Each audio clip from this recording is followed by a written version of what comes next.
Amigas telespectadoras, amigos telespectadores, no programa de hoje nós temos vários vídeos, principalmente depoimentos de entrevistados, já que estamos impossibilitados de fazer a entrevista pessoalmente em função do isolamento. Mas temos muitas informações de sistema de saúde, a começar pelo SIS, que é o Sistema Inteligente de Serviço em Saúde, da EICOM, Serviços Inteligentes, do meu amigo Luiz Alberto Rodrigues, que a gente vai mostrar para vocês num vídeo. Também vamos falar do serviço de teste do coronavírus oferecido pelo Sabin Medicina Diagnóstico, uma entrevista que eu fiz com o gestor e patologista deles, Dr. Alex Galoro, por telefone. Também o bloco Saúde do Homem, já tradicional, com o professor Dr. Marcos Tobias Machado. Um depoimento do repórter fotográfico mineiro Rodney Costa, depoimento importantíssimo que vocês vão ver aqui. Uma fala de Walter Moura Júnior, vice-presidente da Associação Comercial e Industrial de São Bernardo do Campo. Uma mensagem do ex-vereador e professor Tunico Vieira, de São Bernardo do Campo. Um alerta de José Augusto Mendes Lobato, coordenador do curso de Comunicação e Cinema da Universidade São Judas Tadeu, sobre fake news. Um vídeo muito legal da Roberta Bigucci, diretora da M. Bigucci, sobre home office e o cuidado que se deve ter ao trabalhar em casa.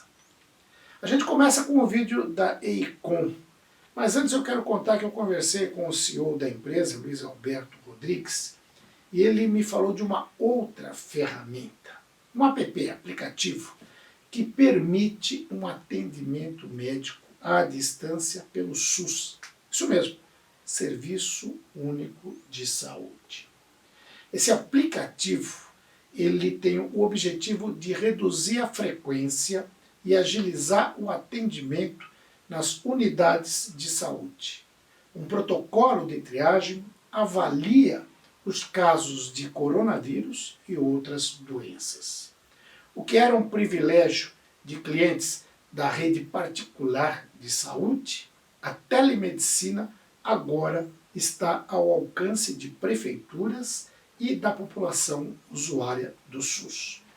É o SIAT, Sistema Inteligente de Atendimento e Triagem, um novo aplicativo desenvolvido pela Giesp, uma empresa do grupo EICOM, líder em soluções para gestão pública, que realiza à distância a triagem, orientação e atendimento médico do usuário da rede municipal.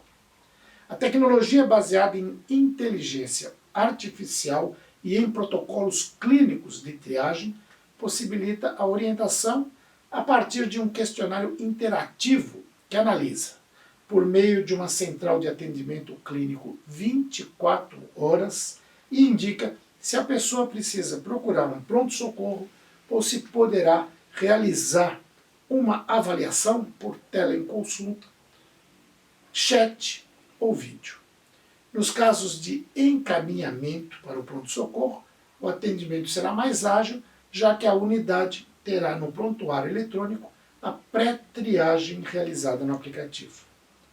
Luiz Alberto Rodrigues, CEO da EICOM, disse o seguinte, aspas, o app trará mais segurança aos pacientes, reduzindo os autodiagnósticos de pesquisa de internet, e evitando, em muitos casos, a ida desnecessária à unidade de saúde. Ele disse mais, a gestão da saúde também ganha com a diminuição do número de ocorrências nas unidades e a consequente redução dos custos do sistema, além da agilidade nos atendimentos.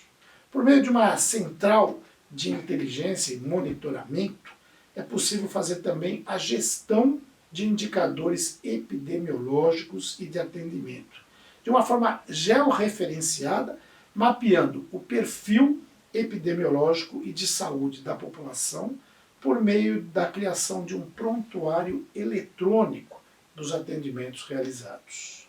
A solução está preparada com protocolos de triagem para casos de coronavírus, H1N1, dengue, chikungunya, sarampo e febre amarela.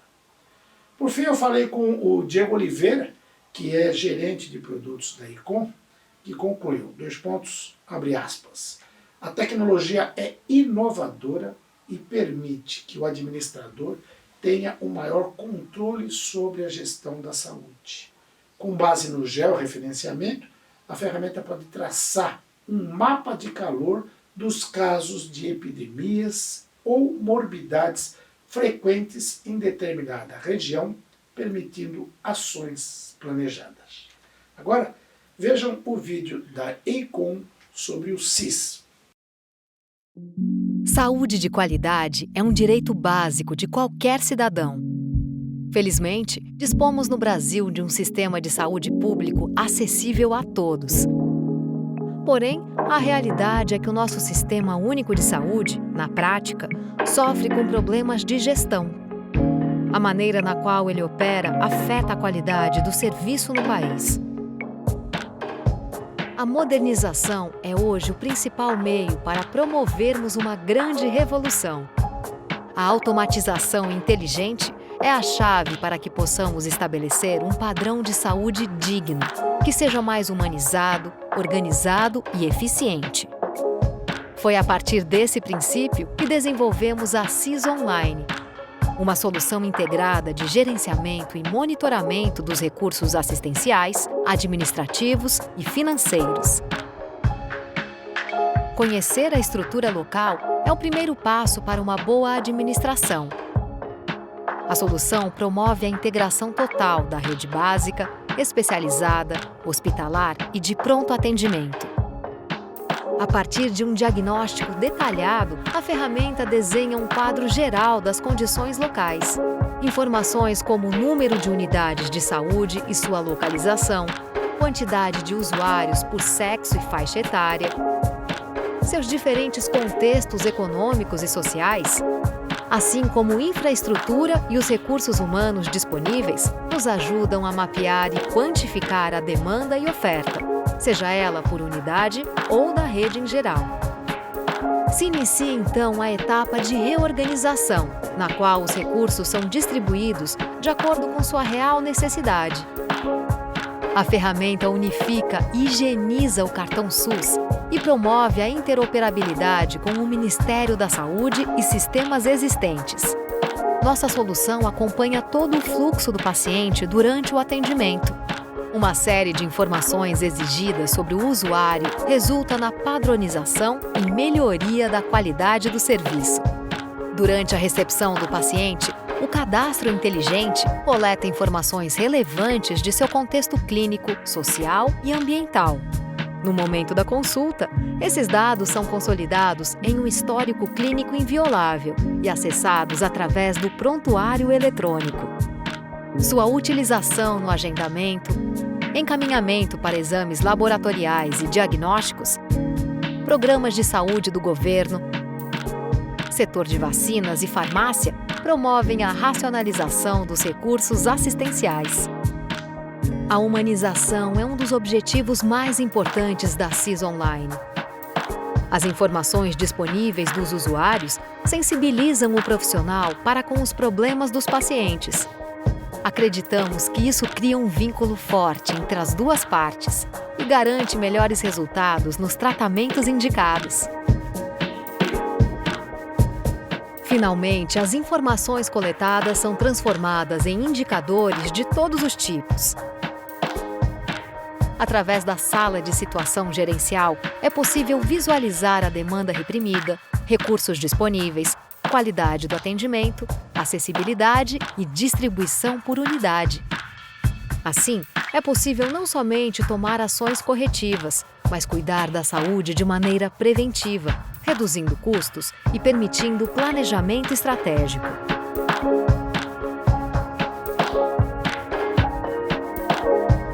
A fim de garantir confiabilidade e transparência, é possível utilizar biometria para registrar as operações efetuadas. A ferramenta cobra a assinatura digital de profissionais e pacientes, responsabilizando e reduzindo ocorrências de fraude. Buscamos sempre integrar profissionais, gestores e usuários. Nossa implantação diferenciada visa garantir a aderência dos trabalhadores SUS. Uma consultoria presencial auxilia na correção e melhoria da gestão. Por fim, nosso portal da transparência proporciona um diálogo direto com a comunidade.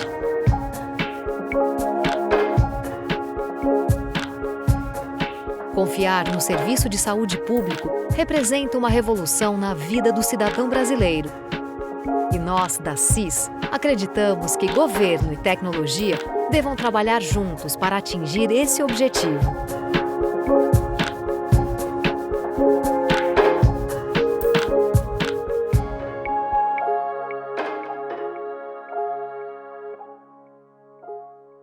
Muito bem, amigos telespectadores, amigas telespectadoras do programa Joaquim Alessi, caros internautas que nos acompanham aí pelas redes sociais.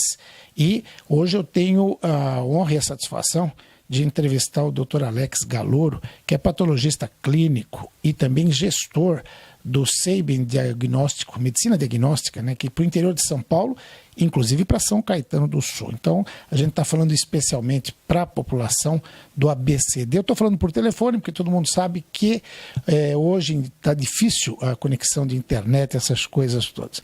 Mas eu converso com o Dr. Alex porque o Sabin Medicina Diagnóstica foi o primeiro laboratório do Brasil autorizado pelo Ministério da Saúde a realizar o teste para o coronavírus. É isso mesmo, doutor Alex? Boa tarde, obrigado por me receber e me atender no telefone.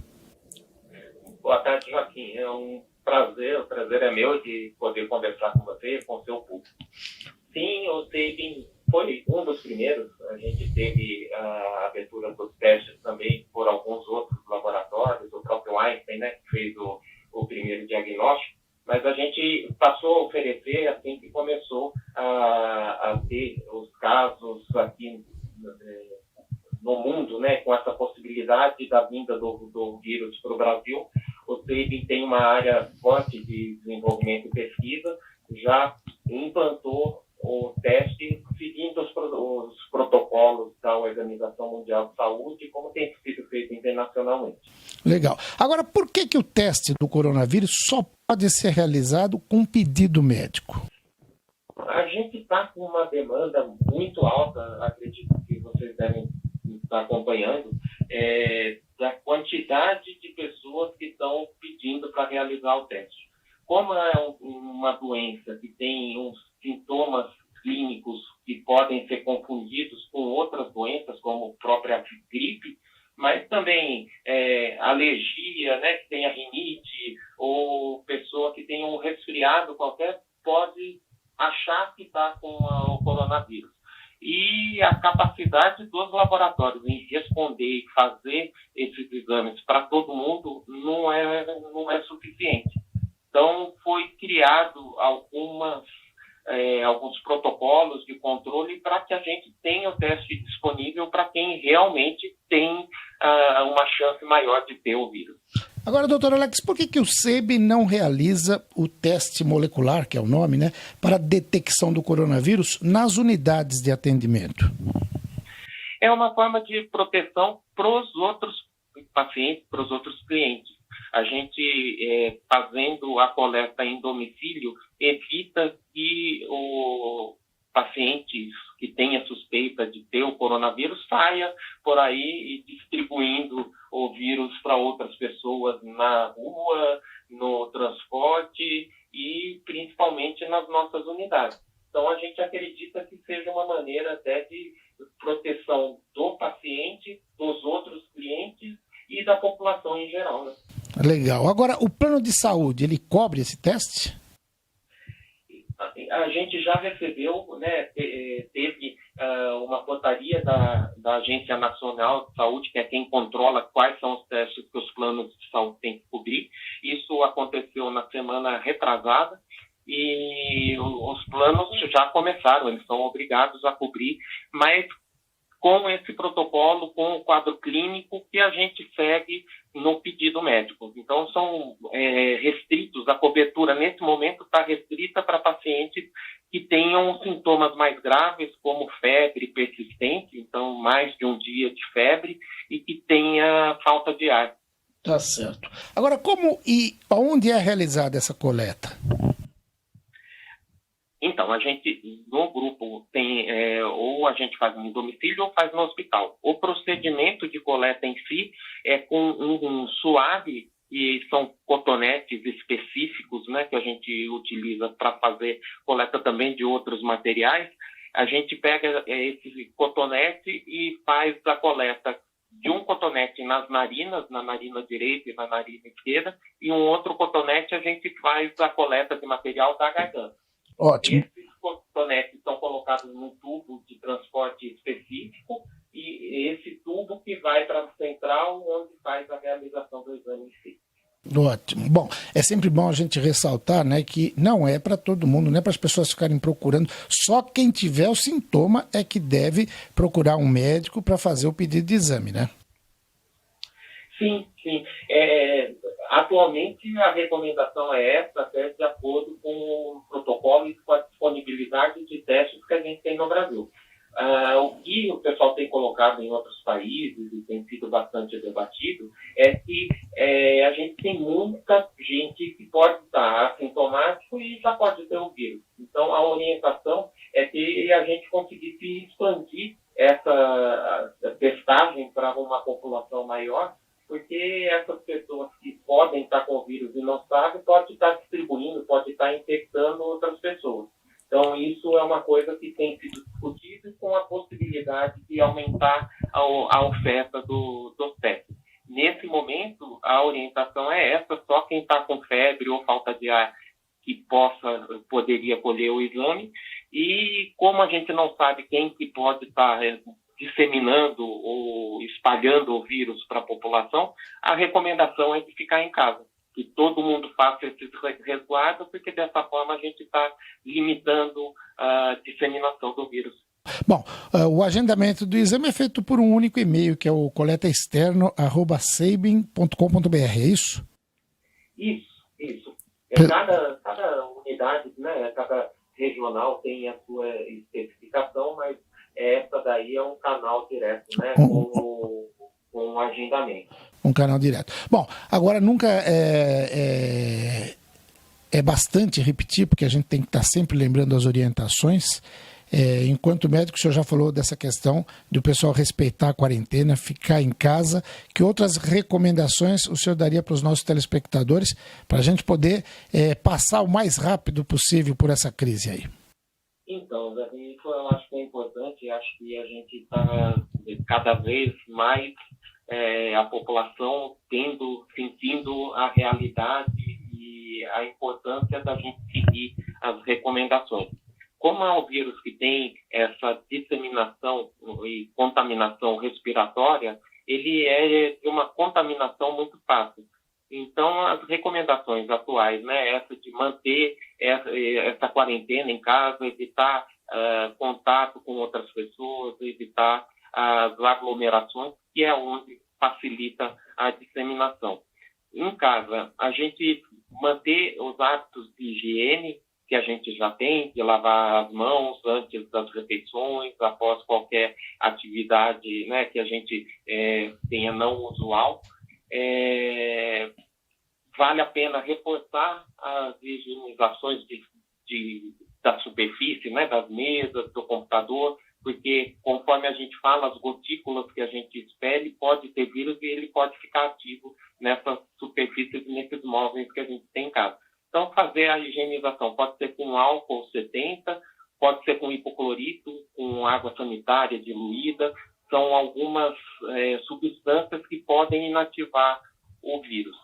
Tá ótimo. Se a pessoa tiver sintoma, é importante não buscar já o atendimento médico no primeiro momento, porque vai estar sobrecarregado. Fica em casa, evita o contato até com os familiares e deixa para buscar o médico se tiver a febre persistente e a falta de ar. Daí vale a pena, porque pode ser um quadro mais grave. Tá ótimo. Eu esqueci de perguntar alguma coisa. Tem algo que o senhor gostaria de acrescentar? Não, eu acho que foi bem bacana, acho que bem abrangente, né? Tá ótimo. Doutor Alex, muito obrigado pela gentileza de atender a nossa reportagem. Eu agradeço, eu já estou à disposição, viu? Da mesma forma aqui. Contato direto mesmo, a gente já estou à disposição aí para o que puder ajudar e agradeço pela sua ajuda até para divulgar a gente aí, né? Eu é que agradeço. Bastante abrangência e bastante penetração aí na população, né? Acho que a gente conta com você também. Muito obrigado, a população do ABC é que agradece. Até mais, doutor. Obrigado, até mais. Doutor Alex Galouro, da SEIB Medicina Diagnóstica, conversou com você.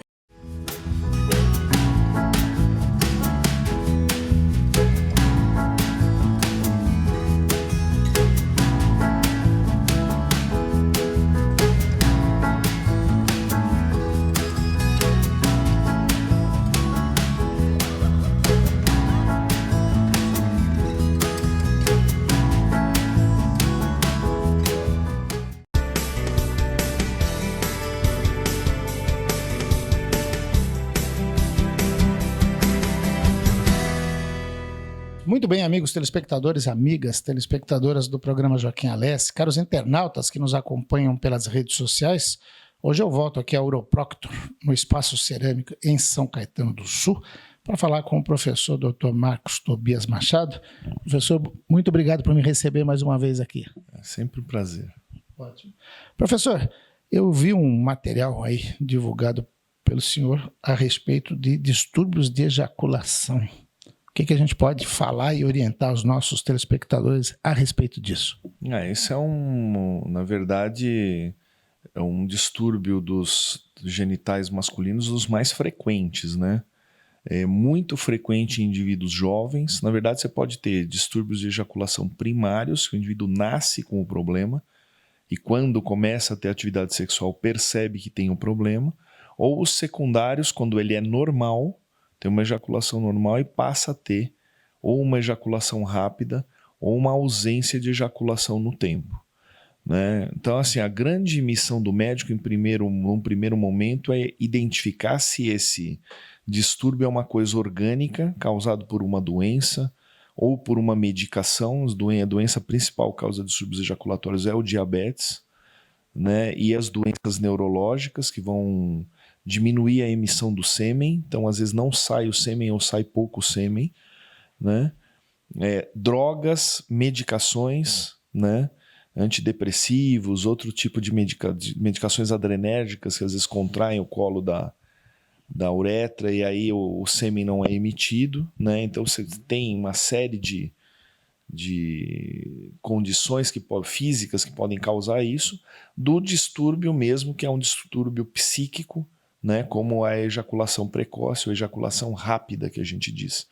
É um indivíduo que ejacula rápido e aí acaba causando um distúrbio no casal, que é a falta de prazer sexual da parceira, né? Então, que é uma queixa extremamente comum de consultório, né, que normalmente tem um fundo psicológico de treinamento quando é primária, tem um fundo de treinamento, né, o indivíduo aprende a reter o sêmen, a segurar o prazer.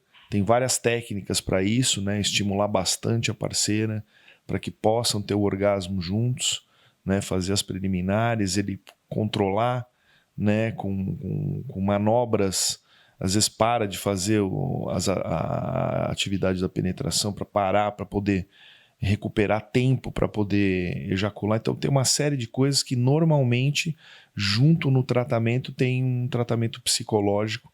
Isso pode levar um tempo, né? Então, sessões de tratamento psicológico auxiliam e a gente tem uma medicação, né? Que é a medicação que a gente usa normalmente são inibidores de recaptação de serotonina que ajudam a retardar a ejaculação.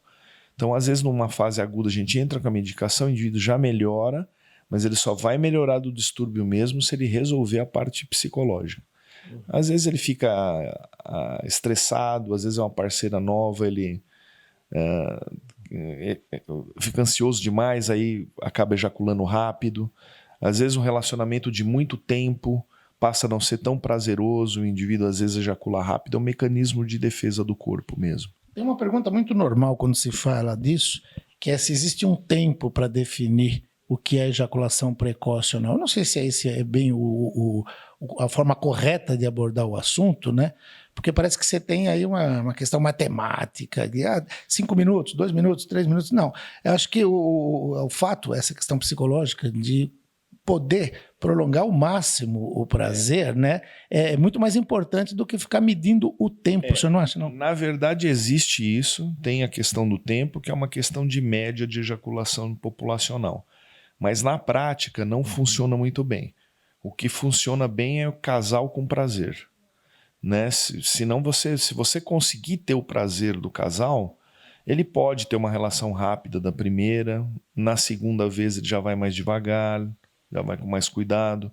Se ele consegue ter múltiplas penetrações, em algum momento dá o prazer para a parceira, ele resolve o problema, ele ajeita a questão do casal, que é mais importante do que propriamente o tempo que ele ejacula. Verdade. Você falou em prazer múltiplo, eu lembrei, outro dia nós fizemos uma entrevista sobre arte, falando de Leonardo da Vinci, eu lembrei de Caetano Veloso, que tem uma música que ele fala que ele tem inveja das mulheres porque elas têm orgasmos múltiplos, né?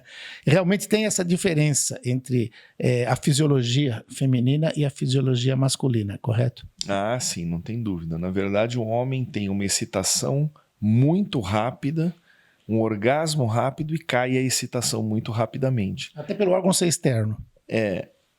Eu acho que é mais uma questão de estimulação mesmo da glande. É muito rápida a estimulação e depois ejacula e muito rápida a queda. A mulher não, ela tem uma estimulação muito lenta, né? E aí quando tem um orgasmo tem a queda. Então você tem que adaptar esse pico de ejaculação do homem com a excitação da mulher. Então por isso você começa a excitar a mulher antes. Né? E a mulher se excita desde com palavras, com carícias, com gestos, né? Até propriamente a estimulação sexual nos pontos próprios de estimulação que cada mulher tem diferente, né? Eu acho que aí cabe a questão do relacionamento, a descoberta dessas coisas que estimulam para poder então ter, né? O coito é a parte final da relação sexual para a mulher, né? Ou seja, tem que ter muito diálogo, muita conversa, muita carinho, né? Exatamente. Então é uma coisa que começa muito antes do que propriamente o coito, né? Para a mulher a excitação é mais lenta, né? O homem tem uma excitação mais rápida, mais genital mesmo. E realmente é algo que acomete uma quantidade enorme de homens. Tem estatísticas que mostram isso aí? Você tem uma frequência alta, sim. Né? Existe, né? Você tem uma frequência bastante alta na população, principalmente população mais jovem, iniciando a atividade sexual. Na verdade, eles não sabem muito bem como é ter atividade sexual. Já tem excitação, tem penetração, tem relação, mas muitas vezes sente que não tem a questão do agrado da parceira, ou a parceira reclama que está ejaculando rápido. Às vezes é só questão de treinamento e orientação psicológica. Agora, o outro lado da questão também existe. Pode ser problema o homem demorar muito para ejacular, demorar um tempo até excessivo. Isso também pode ser uma disfunção? Desde problema psicológico até alguma coisa orgânica, né? Então a grande questão do médico aí é descobrir isso. É quanto que o orgânico está influenciando, porque no orgânico você tem tratamentos específicos, né? E um distúrbio, por exemplo, raro, que é a anejaculação, pode ser causado por alguns tipos de cirurgia, onde você denerva os nervos de ejaculação, e se o casal quer ter um filho, você tem que coletar esse sêmen através de vibroejaculação, estimulação vibratória da glande, ou eletroejaculação. Você coloca um probe no reto do paciente. Isso a gente faz principalmente em paraplégicos que não têm sensibilidade. Você imagina você dar um choque no ânus do indivíduo. Sim. O incômodo que é. Mas o indivíduo que não tem sensibilidade, você acaba adquirindo sêmen aí através de um estímulo elétrico que faz com que a ejaculação aconteça. E aí você consegue obter e consegue ter filhos nesses indivíduos que aparentemente não poderiam ter por vias naturais. Isso com certeza é um avanço fantástico, e aí a robótica colabora muito, né? Aí o que a gente está falando é indivíduos que têm um distúrbio de emissão. Muitas vezes a robótica, né, quando a gente vai fazer, por exemplo, a linfadenectomia retroperitoneal para câncer de testículo, né, o primeiro foco de disseminação é o retroperitônio. Então, se a gente utilizar uma técnica com amplificação de imagem, a gente consegue preservar melhor a inervação. E aí sim ajuda a evitar esse problema, a total preservação disso. Então, nesse sentido, a robótica pode ajudar. Maravilha. Professor, que aula fantástica, mais uma. Obrigado pela entrevista e até a próxima. É sempre bom falar com você. Ótimo. Professor Dr. Marcos Tobias Machado, da Oroproctor, de São Caetano do Sul, falou com você.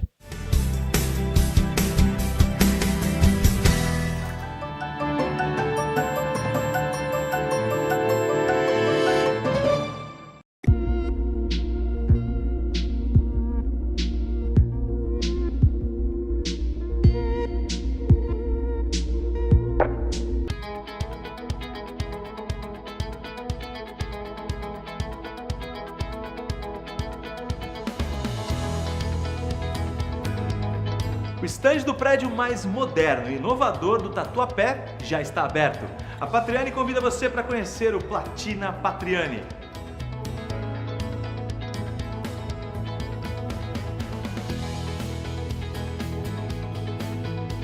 O Platina Patriani tem uma excelente área de lazer, com piscina com deck molhado, ducha e solário.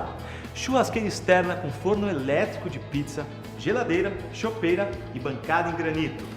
Salão de festas gourmet com decoração sofisticada e espaço fitness completo, todo equipado. Os apartamentos da Patriani têm inúmeros diferenciais que valorizam ainda mais o projeto. Vem comigo conferir de perto. A varanda gourmet é entregue nivelada com a sala. E se você quiser, ainda pode remover a testeira, integrando totalmente os ambientes. A varanda gourmet já é entregue com churrasqueira completa, com grelhas, espetos, ventoinha. Aposto que você já está se imaginando fazendo aquele churrasquinho de final de semana com seus amigos, né? As salas e os quartos já vêm com ponto para instalação do ar-condicionado, com toda a infraestrutura pronta. Um super diferencial da Patriani.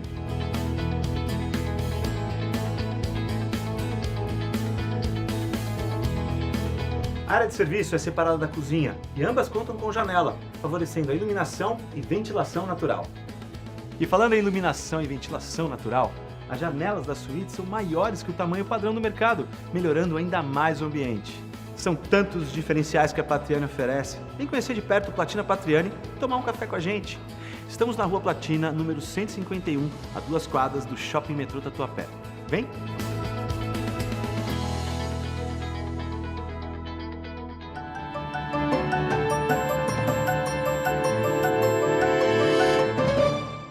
Muito bem, depois desse intervalo comercial, eu vou exibir um vídeo do meu amigo Rodney Costa, repórter fotográfico de Belo Horizonte, Minas Gerais. Ele me escreveu para concorrer ao sorteio do livro Imponente, presente do César Greco, naquele programa que a gente fez com os 4 repórteres fotográficos de São Paulo, Corinthians, Palmeiras e Santos. O sorteio não foi feito ainda não, você que escreveu, aguarde. Estou esperando chegar mais e-mails para a gente dar mais chance para as pessoas poderem participar. Mas o Rodney me escreveu, me contou uma história muito legal sobre uma cobertura que ele fez na tragédia de Mariana. E que vai, inclusive, ser tese de mestrado, depois de uma conversa que a gente teve aí, sobre a foto deletada. A foto que ele fez e a pedido da personagem acabou não publicando. Pelo contrário, deletou, ele não tem mais essa foto. E mostra o outro lado do jornalismo, da história que você às vezes não deve contar. Muita coisa legal. O Rodney também fotografa jogos do Atlético Mineiro, do Cruzeiro, do América, lá em Minas Gerais, para agências noticiosas. Fotografa também essas tragédias. Enquanto ele estiver falando, vocês vão ver fotos de futebol e vão ver fotos da tragédia de Brumadinho, que é outra tragédia. Mas a de Mariana é a que ele se refere. Vale muito a pena ver esse vídeo dele e é mais uma forma de a gente homenagear os nossos repórteres fotográficos. Vejam o vídeo. Olá, meu caro Joaquim Alessi. Muito obrigado pela oportunidade de poder falar contigo por aqui. Enfim, eu sou Rodney Costa, eu sou professor aqui do UniBH, sou fotógrafo há mais lá para uns 15 anos. a ser assim, bem de levinho. Enfim, queria aproveitar e contar uma história para vocês sobre o fotojornalismo e as histórias que a gente conta através da fotografia. 2015, quando houve aquele acidente, na verdade não é acidente, né? Aquela tragédia do rompimento da barragem em Bento Rodrigues, distrito de Mariana, a agência do Rio de Janeiro me ligou pedindo para que eu fosse para lá. A agência do Bruno Turano, a Eleven, me perguntando quanto tempo ficava aqui de BH. Eu disse para ele que ficava um pouco mais de uma hora e meia. E ele me perguntou se daria para ir para lá. Parti daqui para Mariana e logo depois Bento Rodrigues, pensando mil coisas, porque uma tragédia como aquela era a primeira que eu iria cobrir. Enfim, chegando lá, eu perguntei aonde o pessoal estava, me localizei e aí me direcionaram para o estádio, na verdade, para o ginásio, né, municipal, onde iriam abrigar todas as pessoas. Lá chegando já tinha muita coisa recebida. Nesse momento a população de fato se mobiliza. Então eu cheguei lá, encontrei milhares de colchões e muita roupa, muito mantimento, enfim, solidariedade em alta. Fiz algumas fotos que precisava, ainda tomei um café. Saí dali, fui para Bento Rodrigues, ficava mais ou menos 30 quilômetros de onde eu estava. E para chegar em Bento Rodrigues eu teria que passar por Santa Rita do Urão, que também é uma cidadezinha próxima de Mariana. E, enfim, chegando lá era o único caminho que a gente tinha. Quando eu cheguei, parando lá no trajeto, um policial falou, de carro, você não pode ir não, você só pode ir a pé. Falei, quanto tempo que é daqui até lá? Ele falou, olha, 9 quilômetros. Falei, putz, mas já que eu estou aqui, né, quem está na chuva para se molhar, eu, no caso, quem está no sol era para se insolar, se existir essa palavra, para tomar poeira, e eu parti então para Bento a pé. E nessa caminhada minha, ou seja, que tinha andado mais ou menos 1 quilômetro, eu fiz sinal de carona para um motociclista. Ele foi muito solícito, parou. E nessa minha parada, né, eu falei para o cara, você me desculpa, mas eu preciso chegar lá, enfim, eu estou sem capacete. E aí esse motociclista, que era morador de Bento Rodrigues, falou, cara, deixa eu te contar, tá aí, uma única coisa que esses caras não vão olhar se você tá ou não de capacete, vamos embora, sobe na moto. Parti. Então, eu pensando mil coisas, o que eu faria, e batendo papo com ele, ele me contando a história dele, que ele tinha perdido tudo, que ele nasceu, a história dele era toda ali, e que era muito triste tudo aquilo que tinha acontecido. Eu lembro da pessoa, mas não lembro o nome. Então, assim, peço desculpa a vocês, porque eu ainda estava naquela empolgação danada, a adrenalina em alta, para saber o que encontrar lá. E, de fato, à medida que a gente foi aproximando, eu olhei, cara, tudo devastado, tudo destruído. E nisso eu vi ambulâncias, vi carro de bombeiro, vi carro de polícia, e próximas às ambulâncias tinha umas pessoas chorando. Eu fiz algumas fotos, e um pouquinho mais afastado, num ponto, um senhor sem camisa, e esse senhor com cajado na mão, e de cabeça baixa, todo enlameado, estava de lama até o pescoço, apenas com uma calça, descalço, acho que ele não estava calçado, não lembro.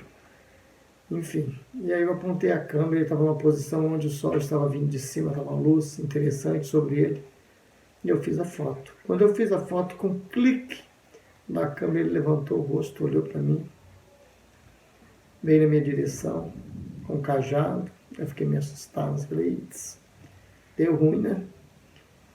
Aí esse senhor para na minha frente, olha no meu olho, lá dentro dos meus olhos, e diz assim, você fez uma foto minha? Eu falei, eu fiz. Ele olhou de novo, fixo, baixou a cabeça um pouco, e disse assim para mim, você acha que eu mereço uma foto hoje? Eu olhei para ele, meu coração apertou e pensei mil coisas numa fração de segundos. E aí eu disse para ele, de fato, o senhor não precisa de uma foto hoje, só precisa de um abraço. Dei um abraço nele, pedi desculpa e deletei a foto. Então, queria contar essa história para vocês, porque também eu acho, e aí é opinião minha, que tem momentos que a gente precisa refletir se a gente vai ou não publicar determinadas fotos. Ouvi de algumas pessoas que eu deveria manter a foto, mas eu preferi não. Procurei depois nos meus arquivos, não sei mais quem é a pessoa, não lembro o nome, mas é algo que me marcou muito, porque eu me coloquei no lugar desse senhor. Então, breve, quase 6 minutos, essa é a história que eu queria compartilhar com vocês, e é algo que me marcou muito nessa minha trajetória de fotógrafo e de fotojornalista. Abraço para todos. Joaquim, mais uma vez obrigado e a gente se fala. Abraço. E agora a gente vai ver um vídeo gravado pelo Walter Moura Júnior, vice-presidente da Cisbec, Associação Comercial e Industrial de São Bernardo do Campo, onde ele mostra que tirou a barba e tal, até por conta do coronavírus, e também fala da campanha que ele lançou, né, em uma conversa que a gente teve, sobre a necessidade de se comprar do comércio local. Confiram. Bom, mais uma vez estamos aqui. Queria primeiramente comentar com você o porquê que eu tirei a barba. Tirei a barba justamente porque nós estamos juntos, né, para vencer esse vírus. A importância da higienização já foi falada, é fundamental e precisamos fazer a nossa parte. Cada um faça a sua parte. Vamos fazer de tudo para rapidamente matar essa praga que está acabando com o mundo.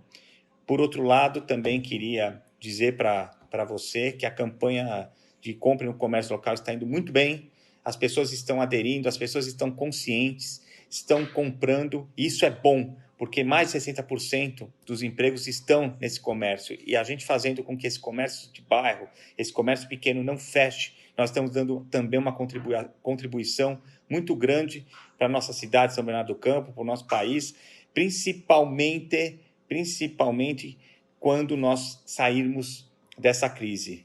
Todos sabem que poderemos entrar numa outra crise, que é uma crise econômica. Por isso que a gente pode minimizar isso. Continue fazendo essas ações. Conversei com os comerciantes de bairro, eles estão também investindo, eles estão fazendo entregas delivery e isso ajuda muito a nossa economia.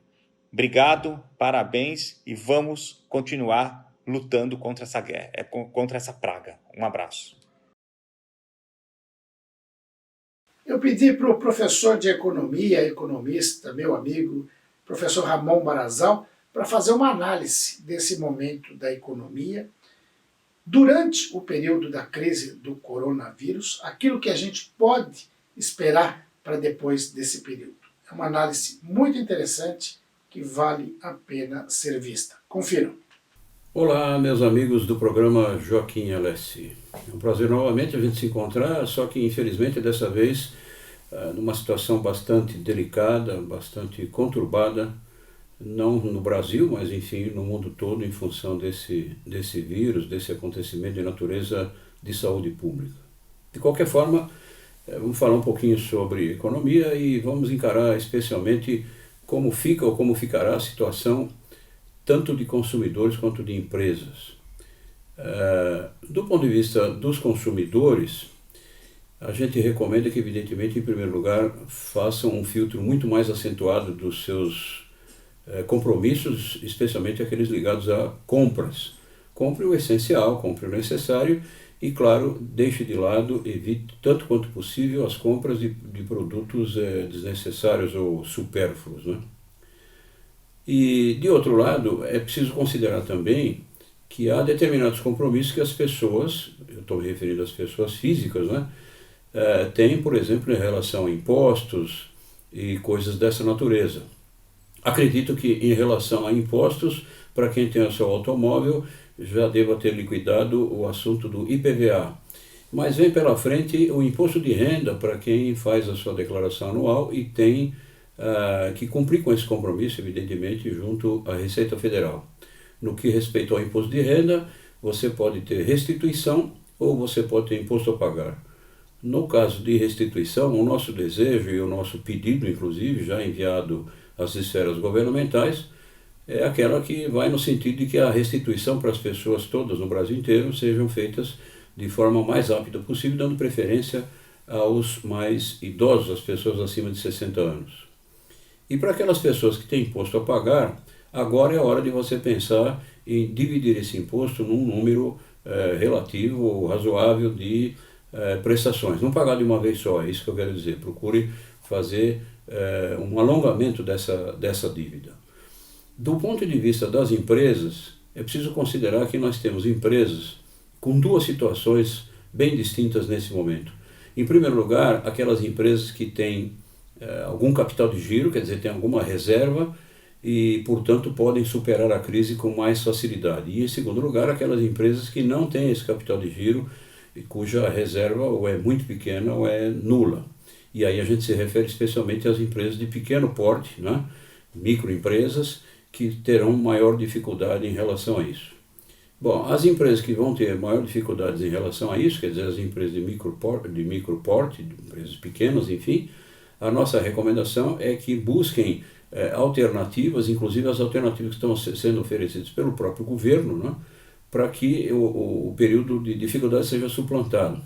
Quando o governo oferece essas alternativas, e muitas medidas já foram tomadas do ponto de vista do governo federal e do governo estadual aqui em São Paulo, é preciso então que o interessado, quer dizer, o empresário, se você que está me vendo e ouvindo é um empresário, busque a orientação junto à prefeitura, junto ao governo do estado, no que diz respeito aos órgãos arrecadadores. E você diria, como é que eu faço isso? Vá no seu contador que ele vai te orientar e vai te dizer exatamente como buscar essas alternativas, para alongar impostos, ver o que você pode pagar mais tarde, assim por diante. E do ponto de vista comercial propriamente dito, você pode conseguir alguma vantagem, algum financiamento, enfim, algum empréstimo, algum crédito junto aos bancos. Para isso eu recomendo que você vá aí pessoalmente ao seu gerente, converse com ele, troque alguma ideia com ele e busque essa alternativa. Você vai encontrar alguma saída certamente e tentar evitar ao máximo a dispensa pura e simples de empregados, de funcionários. Já aquelas empresas que, como eu dizia, têm algum capital de giro, quer dizer, têm alguma reserva para superar esse problema, a recomendação é que usem tudo isso que eu sugeri anteriormente, vou até aqui, e que mesmo assim, tendo alguma reserva, você terá mais facilidade, por exemplo, a manter os seus empregados num ritmo melhor, quer dizer, sem ter que dispensá-los. Você pode talvez analisar junto ao seu contador a possibilidade de fazer com que esses empregados trabalhem em casa ou que tenham alguma redução de salários em troca de redução de horas trabalhadas, fazer um banco de horas, por exemplo, com eles para trocar isso e utilizar isso no futuro e assim sucessivamente. Portanto, essas são algumas orientações que a gente quer passar para você, consumidor, e para você, empresário. Mas, para finalizar, eu quero deixar aqui uma mensagem de tranquilidade ou de otimismo, não aquele otimismo ufanista sem nenhuma razão, mas uma mensagem que nos tranquilize e que a gente busque ver ali na frente uma saída para esse problema todo. Nós, evidentemente, vamos superar essa crise. A humanidade, o Brasil, já passou por inúmeras crises, né, desde séculos para trás, mas se nós considerarmos um século para cá, nós superamos crises muito fortes também e vamos superar essa. Portanto, eu desejo otimismo para todos, bons fluidos para todos, e que a nossa recuperação, a nossa, que eu digo, do Brasil todo, seja a mais breve possível. A minha mensagem final para você que nos vê aqui pelo programa Joaquim Alessi é a seguinte: seja feliz. É chegado o momento de parar, silenciar, refletir, pausar. Aliás, a pausa faz parte da música. De olhar para o que mora dentro de nós, de valorizar o que nos é invisível aos olhos. Assim, como algo que não vemos nos faz ficar em casa, há sentimentos que, mesmo com portas e janelas fechadas, transpõem oceanos e continentes. Nesses momentos de pausa, surgem os nossos pensamentos. Esses pensamentos tornam-se ações. Essas ações tornam-se hábitos de vida. E esses hábitos tornam-se o nosso caráter, que consequentemente, vão marcar o nosso destino. O verdadeiro cidadão é aquele que, independente do papel que ele exerça na sociedade, mas de acordo com o seu conhecimento, sua educação, seu caráter, sua formação e a sua capacidade de informar os outros, ele pode sim alterar os rumos de toda uma nação. Como diriam os sábios, agora é a hora de valorizar os momentos mais simples para desfrutar da felicidade, pois ela está muito mais próxima de nós do que imaginamos. É verdade que os bens materiais trazem para todos nós conforto, mas não quer dizer que o exagero deles nos traga mais conforto ainda. Já a felicidade de cada um de nós está na nossa essência, em conhecer o que é realmente importante para a nossa vida. Estar em casa é olhar para a sua casa interior, é curtir momentos consigo mesmo, descobrir o que gostamos e o que nos faz bem. Você já parou para pensar que quase não prestamos atenção em nós mesmos? O isolamento não quer dizer que estejamos sós. Estamos nos conhecendo, e o conhecimento liberta o homem de qualquer limitação, até mesmo de sua própria ignorância. Só o conhecimento e a educação faz com que sejamos melhores para nós mesmos e para os outros à nossa volta.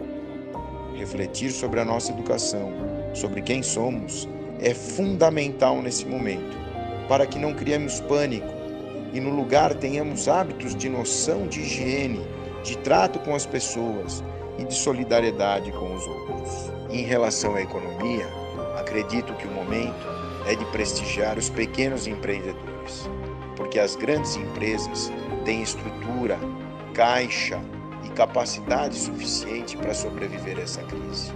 Já os nossos amigos pequenos comerciantes autônomos, que batem de porta em porta, necessitam desse dinheiro para manter suas famílias e seus negócios. Aproveite esse momento para olhar ao seu redor. Pense, reflita e analise a posição dos nossos governantes. Ouvir todas as opiniões que surgem a cada segundo nos veículos de comunicação é importante. Porém, é fundamental que cada um de nós, antes de reproduzi-las, faça a sua própria pesquisa. Hoje, o acesso aos dados é muito mais democrático e possível. E nem sempre os nossos ídolos populares ou governantes populistas estão com mais informações sobre o tema do que você mesmo. Acredite em você. Pesquise sobre o tema. O mundo da realidade tem seus parâmetros, fundamentos estatísticos e, portanto, seus limites. Já o mundo da imaginação e da fantasia não tem fronteiras. Por fim, que tal deixarmos de lado as verdades absolutas, o preconceito e o egoísmo para estarmos abertos para o novo? Lembre-se que, acima de tudo, temos que ter consciência que somos nós, cada um de nós, os grandes agentes transformadores. Para darmos as mãos novamente, é preciso abrir nossos corações e consciência, mas sem pânico, pois assim como as horas passam, esse momento também vai passar. O mundo é a nossa casa, e as pessoas que nele vivem são a nossa família.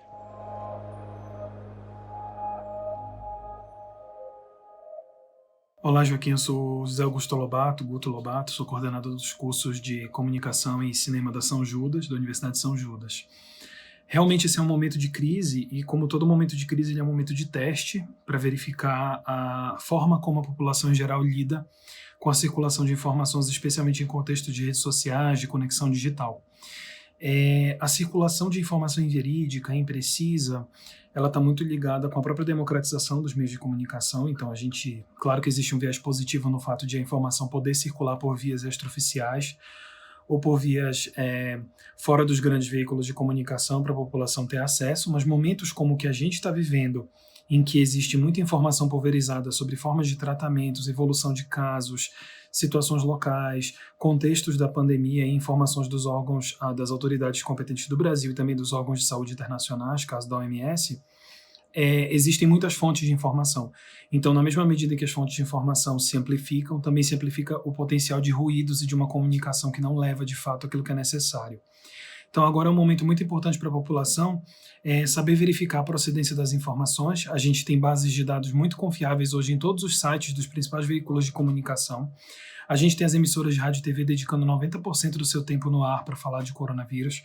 A gente tem a OMS, a Organização Mundial da Saúde, divulgando em tempo real no site dela qualquer informação sobre vacinas, procedimentos, técnicas, tratamentos, enfim, qualquer tipo de informação.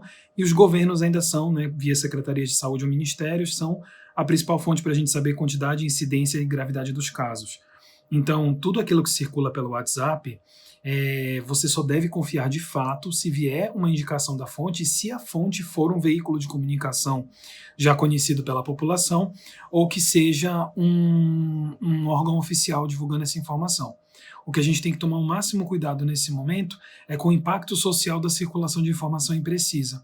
A gente viveu isso agora com a circulação da informação do uso de alguns medicamentos e o sumiço desses medicamentos que são de uso essencial para algumas doenças, né?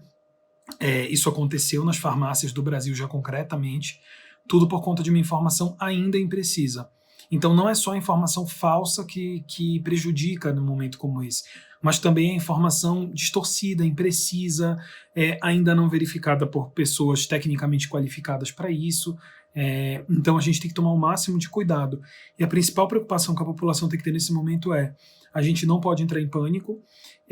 Informações imprecisas no geral levam a pânico ou euforia desnecessários, e também considerar a necessidade da gente se abastecer de fontes que a gente sabe que são reconhecidamente confiáveis nessa avalanche de informação que a gente tem hoje. Espero ter ajudado. Agora, para encerrar esse programa, um vídeo muito legal feito pela Roberta Bigucci sobre home office. Vale a pena conferir.